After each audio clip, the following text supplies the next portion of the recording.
Tá filmando, né, Lila? Débora. Eu botei. Tá. Vai, Fé.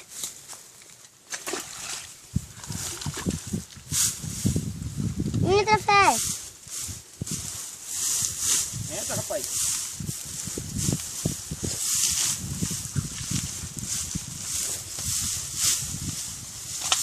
Ele ficou beirado, ele empurrou lá dentro. Não, empurrar com ele.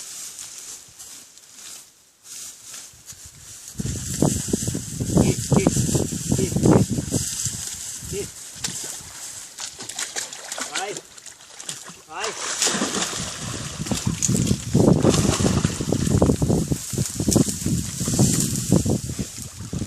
Olha pra aí, que filho da rapa.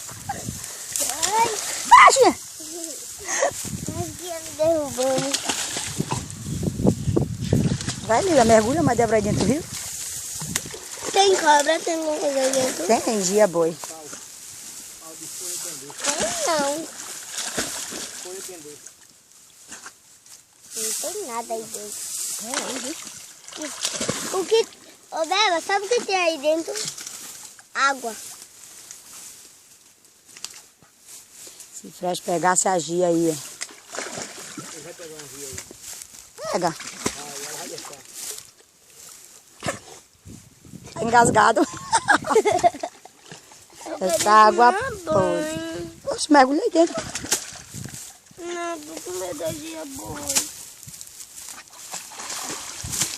Tá vendo que isso não é rio de ninguém tomar banho? Só fresh.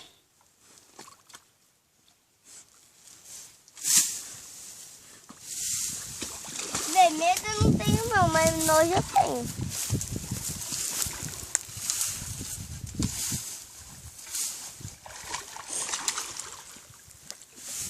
Fresh aí. Vê, Flash entrou e não... Nenhuma pegou ele ainda.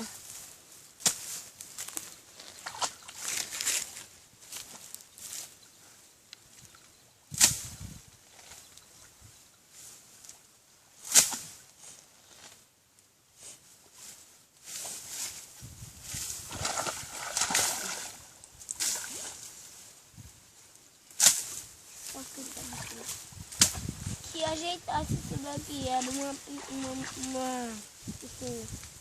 um riozinho bem bonzinho, que nem o de lá da cachoeirinha. E por que você não entra? Eu tô dizendo se ajeitar. Se ajeitar. Se ajeitar o quê? Isso aqui. O ajeitado é isso aí mesmo.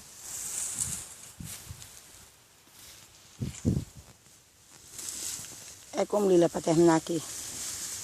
Apertando não. Uhum. Uhum.